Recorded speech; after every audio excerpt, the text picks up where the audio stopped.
дар рафти бозӣ дар қисми якум хуҷанд ба таври арзанда ҳунарнамоӣ карданд ки дар дақиқаи дуюм онҳо ҳисобро кушоданд. баъдан чанд имконияти дигар барои шогирдони Никола Лазаревич ба вуҷуд омад, вале фурсатҳои дар ихтиёр доштаи худро футболбозони соҳили руди сир истифода накарданд, махсусан капитани ин даста. Ва баъдан Истиқлол дар қисми дуюм то ҷои бозии муайян ва ҳамон бозии хоси худро нишон дод.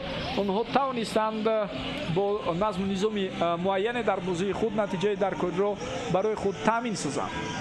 ва айни ҳол мо имкон дорем агар коргардон лаҳзаҳои голзаниро дар бозии имрӯза ҳам такроран намоиш медоданд, бисёр хуб мешуд, чун ба маросими албатта ҷоизасупорӣ ҳам омода мешаванд. ва ҳоло мутаваҷҷеҳ мешавем ба лаҳзаҳое ки дар бозии имрӯза буд. дӯстони арҷманд, воқеан ҳам имкониятҳо аз ҷониби футболбозони ҳар ду даста хеле ҳам зиёд ба назар расид, ҳам дар нимои аввал ва ҳам дар қисми дуюм. Коргардон ҳолатҳои қисми дуюмро ба мо намоиш медиҳанд дар дидори имрӯза ва мо мебинем ки дар дақиқаи дуюми оғози рақобат футболбозони дастаи хуҷанд ҳисобро боз карданд ки муаллифи гол албатта Санҷар Иқсибоев шуд, футболбози ӯзбеки дастаи хуҷанд. баъдан бозигарони дастаи Истиқлол тавассути партопое ки анҷом дода шуд тавассути Манучиар Ҷалилов ва инчунин Муҳаммадҷон Раҳимов ба пеш баромаданд ва ҳамин тавр ғалабаи худро ба даст оварданд.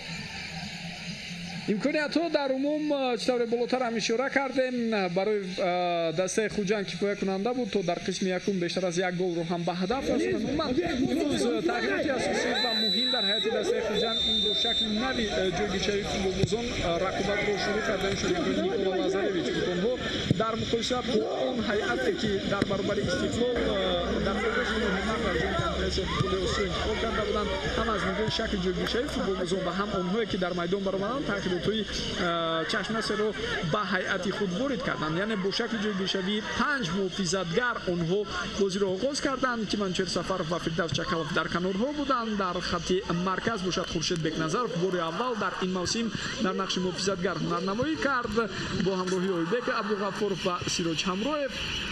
хулас бо шакли ҷойгиршавии 5-4-1 онҳо тактикаи худро интихоб карданд ва ба таври бояду шояд дар баробари ҳариф муқобилият нишон доданд. ин ҳолатҳое аст ки акнун дар ҷараёни қисми дуюм иттифоқ афтод. дар дақиқаи 78 тавре шумо дидед Манучер Ҷалилов тавонист баъд аз иштибоҳи ҳариф тӯбро ба дарвозаи Маъмур Икромов ҷо кунад ва ин ҳолате аст ки Виктор Свежев аз маркази майдон бо партоби тавил тӯбро дар дохили ҷаримагоҳ ба ҳамдастаи худ Муҳаммадҷон Раҳимов мерасонад, яъне ҳамдастаашро пайдо мекунад дар дохили ҷаримагоҳ. Раҳимов ҳаминҷо хело маҳорати баланд нишон дод, тӯбро қабул кард ва баъдан ҷониби дарвозаи Маъмур Икромов равон намуд.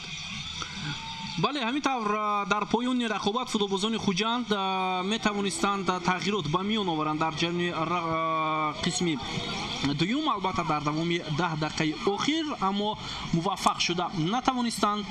воқеан ҳам мо дидем ки чӣ гуна имкониятҳо зиёд буд аз ҷониби футболбозони дастаи хуҷанд. яке аз он фурсатҳо ба Дилшод Бозоров мутааллиқ буд ки ӯ натавонист баъди партоби Фатуллоевро ба дарвозаи дастаи Истиқлол занад ва як фурсатро ҳам Маъмур Икромов бисёр хуб ва моҳирона тавонист баргардонида. агар хуҷанд пирӯз мешуд дар бозии имрӯза бе ягон шакку шубҳа беҳтарин бозингари имрӯза Маъмур Икромов мешуд. воқеан ҳам хуб дурахшид. хуб акнун суол ин аст ки бобо киро беҳтарин футболбози ин дидор интихоб мекунам? шояд яке аз он нафароне ки дар бозии имрӯза гол зад ё Муҳаммадҷон Раҳимов ё Манучер Ҷалилов, вале бозии Эҳсон ҳам хуб буд дар дидори имрӯза.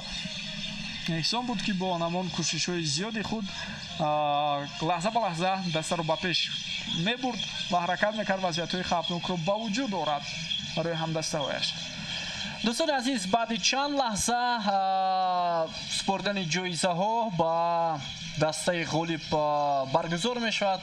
тими хуҷанд ҳам барои ҳунарнамоӣ воқеан ҳам олияш дар ин бозӣ фикр мекунам бо ҷоизаҳо қадрдонӣ карда мешавад ва албатта ҷом насиби дастаи Истиқлол мешавад. маротибаи нуҳум дар таърихи футболи кишвар ки пас аз соли 2010 бештар ҷоизаҳо марбути дастаи Истиқлол мешаванд, махсусан суперҷом пенҷуми кишвар ва чӣ тавре ки Парвиз болотар ишора кард, дастаи Истиқлол дар мавсими гузашта силсила муваффақиятҳои дастаи Регар Тадазро ҳам дар чемпионати дохилӣ шикаст. Ин даста маротибаи 8-ум унвони қаҳрамониро ба даст овард.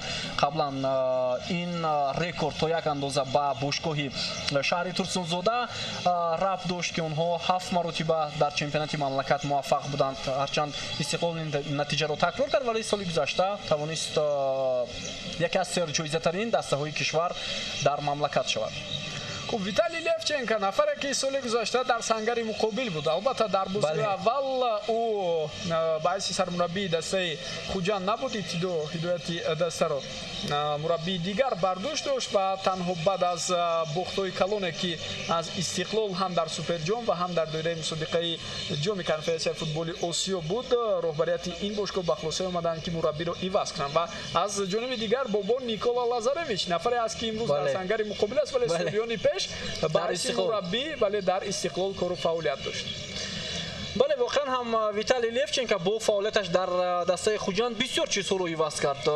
махсусан шакли бозии ин дастаро дар чемпионати мамлакат ва махсусан дар ҷоми конференсияи футболи Осиё дигар сохт ки дастаи Хуҷанд ҳатто дар як бози Истиқлолро шикаст дод дар майдони худ. Дар рақобат бо Додой ҳам хуб бозӣ карда буд ва дар чемпионати мамлакат ҳам то як андоза рақобат кард то поёни анҷоми мавсими чемпионат, вале билохира зинаи дюймро ба даст овард. Ва давоми 2 соли ахир дастаи Хуҷанд то як андоза мубориза бурда истодааст муқобили тими пурқуввати кишвари Истиқлол, вале барои онҳо чизе намерасад, айни ҳол ки соҳиби медалҳои тилло шаванд.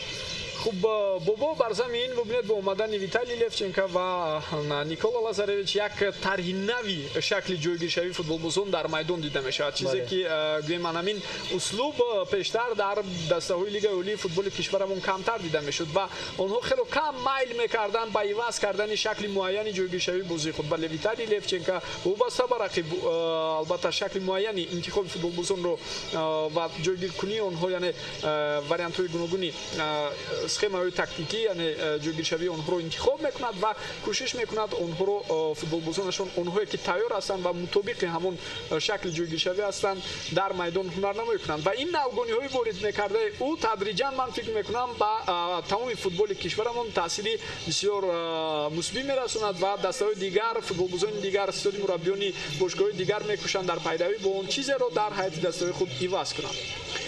ва дӯстони арҷуманд айни ҳол маросими ҷоизаспорӣ баргузор мешавад.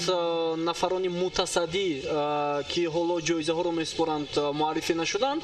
фикр мекунам сараввал ҷоиза ба доварони боёзии имрӯза бо роҳбари рефери фифа аз шаҳри Норак Насрулло Кабиров, баъдан дар бозии имрӯза ба ӯ кӯмак карданд дар ду канори майдон Акмал Буриев аз шаҳри Турсунзода ва инчунин Исмоил Нуралиев аз шаҳри Норак ва инчунин дар вазифаи довари чаҳорум дар бозии имрӯза Гулмуроди Саъдулло аз шаҳри Душанбе фаъолият бурданд. ҷоизаҳо сараввал ба онҳо тақдим карда мешавад фикр мекунам ва баъдан ба дастаи Хуҷанд ва Истиқлол ҷоизаҳо супурда хоҳад шуд.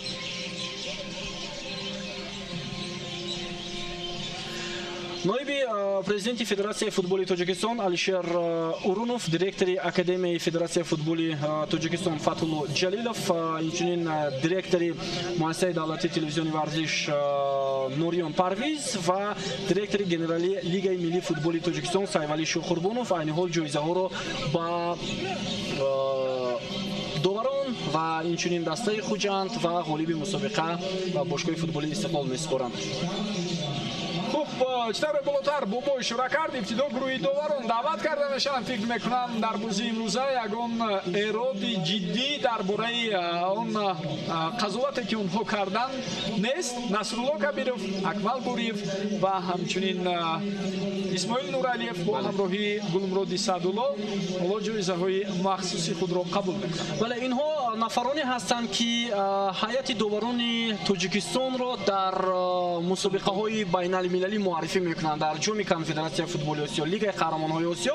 воқеан ҳам онҳо на танҳо дар майдон довари хуб ҳастанд, онҳо кунандаи хуби забони англисӣ ҳастанд ки ин чиз бештар барои фаъолият дар мусобиқаҳои байналмилалӣ ҳамин талабот барои онҳо барои умуман доварон муҳим аст.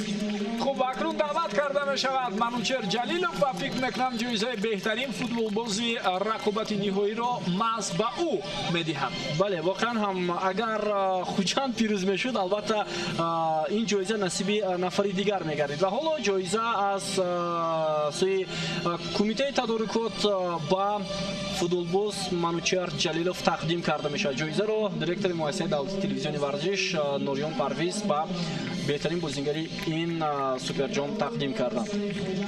хуб акнун даъват карда мешаванд футболбозони дастаи Хуҷанд то ин ки ҷоизаҳои худро ба даст оранд. воқеан ҳам бисёр бубинед дар чеҳра ва қиёфаи капитани ин тим Дилшод Бозоров ашк ва ғамро мо барало эҳсос мекунем. мо шояд пеш аз ҳама афсӯс аз он мехӯрад ки фурсатҳои дар ихтиёр доштаи худро истифода карда натавонист. Дилшод Бозоров, Манучер Сафаров, Ойбек Абдуғафоров, Маъмур Икромов яке аз дарвозабонҳои бисёр ҳам хуб, ҳарчанд мо аз ӯ ин чизро интизор надоштем. Сироҷ Ҳамроев, Бахтиёр Чориев ки баъдан дар қисми дуюм иваз карда шуд. Комрони Мирзонажод имрӯз дар ҳайати асосии дастаи Хуҷанд бозӣ кард. Абдумумин Забиров яке аз футболбозони бисёр ҳам соҳиби таҷриба. Андрей Сидоров ки дар 7 дақиқа мондан то анҷоми рақобат ба майдон омад.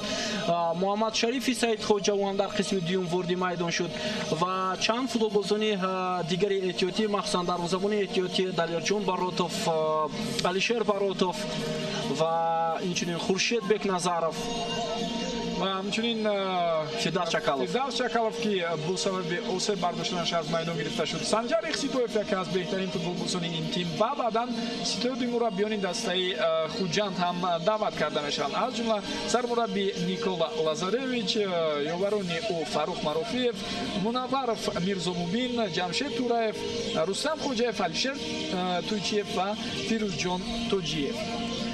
ва имсол дастаи Хуҷанд албатта чемпионатро бо бозии бисёр ҳам муҳим барои худ дар рӯзи 8 баргузор мекунад. бозии бисёр ҳам ҷолиб барои футболбозони дастаи Хуҷанд дар даври аввали чемпионати мамлакат ба назар мерасад. онҳо дар сафар бо клуби марказии варзиш Артиш бозӣ хоҳанд кард. дар шаҳри Душанбе бозӣ баргузор мешавад.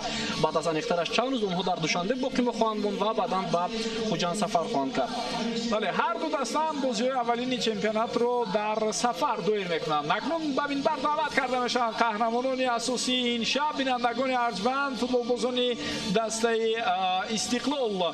албатта онҳо имрӯз ҳунари бисёр болои худро нишон доданд ва бори дигар собит карданд ки бошгоҳи рақами 1 кишвар то имрӯз боқӣ мемонад. ҳайти ин даста иборат аз футболбозони бо таҷрибаи мамлакат Эҳсони Панҷшанбе, Шеридин Бобоев, Табризи Давлатмир, Рустам Соиров, Соир Ҷурабоев, Манучер Ҷалилов, Саид Мухтор Азимов, Муҳаммадҷон Раҳимов ва ҳамчунин легионерон Алексей Ларин, Марко Милич, Виктор Свежов ва дигар бозигароне ки воқеан ҳам саҳми хуб гузоштанд дар муваффақияти дастаи Истиқлол дар бозии имрӯза. Ваҳид Ора Саҳидов, бале дарвозабони эҳтиётӣ Дилшод Дадабоев ки мавсимҳои гузашта дар ҳайати дастаи Хуҷанд буд, Рустам Ятимов дарвозабони асосии ин тим, Марко Милич муҳофизатгаре ки аз чемпионати Ӯзбекистон шумоли дастаи Истиқлол шуд ва дар зудтарин фурсат мавқеи худро дар ҳайати асосӣ пайдо кард. ҳамчунин ситоди мураббиён таҳти роҳбарии Виталий Левченко ҳам ба минбар мебароянд. бале воқеан ҳам нақши мураббиёни дастаи Истиқлол унҷо албатта Алишер Тухтаев ки давоми чанд соли охир дар ин даста ҳунардамоӣ мекунад хеле назар аст. Анвар Нурқулов ки дар гузашта собиқ футболбози дастаи Истиқлол ва Хуҷанд буд ки ҳамроҳ бо Виталий Левченко ҳам дар Хуҷанд ва ҳол дар Истиқлол бозӣ мекунад. мураббии дарвозабонҳо Фарух Бердиев яке аз дарвозабонҳои собиқ ки бисёр ҳам ҳунари воло дошт ва Одил Эргашев яке аз нафароне ки барои таъмини ҳама чизҳо барои футболбозон саҳми назаррас дорад. яъне ӯ вазифаи бисёр пурмасъулро дар ин даста иҷро мекунад. ва духтурони даста Фарух Авезов бо ҳамроҳии Эркин Додуҷонов ҳам ҷоизаҳои муайяни худро ба даст меоранд ва котиби дафтари матбуотии даста низ айни замон ҷоизаи муайяни худро соҳиб хоҳад шуд.